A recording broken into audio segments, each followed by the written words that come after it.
Сәлеметсіздер ме балалар? Бүгін 74-ші сабақты өтетін боламыз. Каналымызға міндетті түрде подписаться батырмасын басып, жазылып алыңыздар. Сіздер үшін пайдалы сабақтар шығып отырады.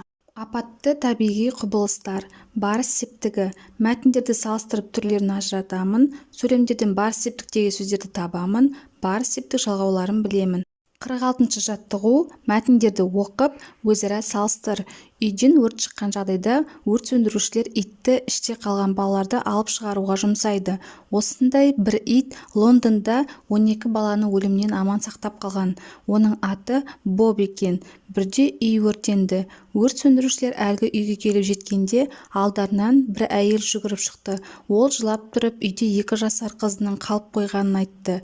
Өрт сөндірушілер Бобты жұмсады. Боб баспалдақ арқылы жүгіріп барып түтіннің арасына еніп кетті. 5 минуттан соң ол көйлегінен тістеп қызды көтеріп үйден шықты.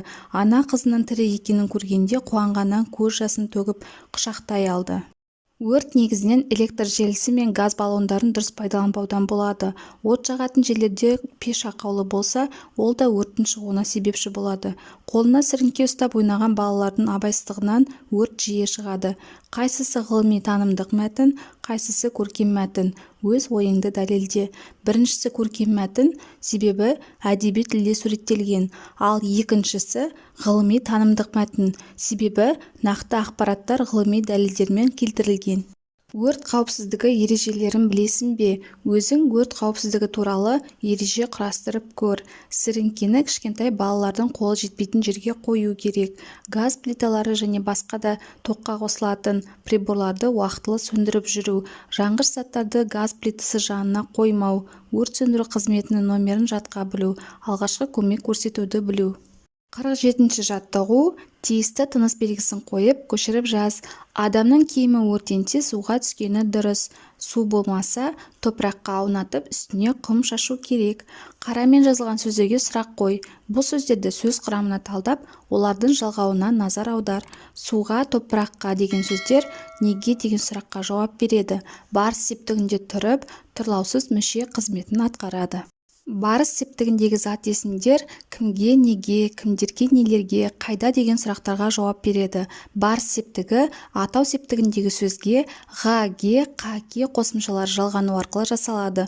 Бұл жалғауларды барыс септік жалғаулары деп атайды. 48-ші жаттығу. Жұмбақтың шешуін тап. Дабылға тез жететін, жалынға сүңгіп кететін, тұншықса да түтінге тайсалмайтын батыл кім, жасқанбайтын батыр кім? Жұмбақтың жауабы өрт сөндірушілер. Барыс септігіндегі сөздерді тап, сызбаны пайдаланып, пікірінді дәлелдей білуге үйрен.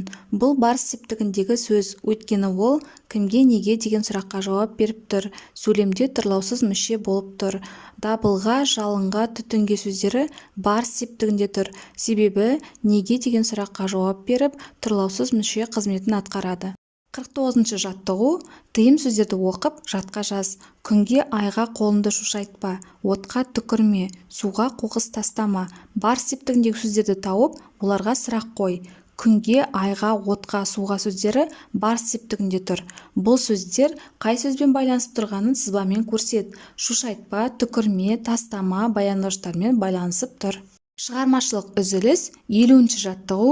Төмендегі жағдаяттарда қайда хабарласатынды айт. Сен көрші пәтердің терезесінен түтін шығып жатқанын көрдің. Қайда хабарласу керек? Өрт сөндіру қызметіне хабарласу керек. Сен мектептен қайтып келе жатып, өз үйінің дәлізінен газдың иісін сездің. Қайда хабарласу керек? Газ апаты қызметіне. Көшедегі мәшине бұрылыста жүргіншіні қағып кетті. Қасында ешкім болмады. Мәшине тоқтамады, бірақ сен нөмірін есіне сақтап қалдың. Не істейсің? Қайда хабарласу керек? Жедел жәрдем қызметіне және полицияға хабарласу керек. Осымен сабағымыз аяқталды. Сабағымыз пайдалы болған болса, лайк басып, достарыңызбен бөлісуді ұмытпаңыздар.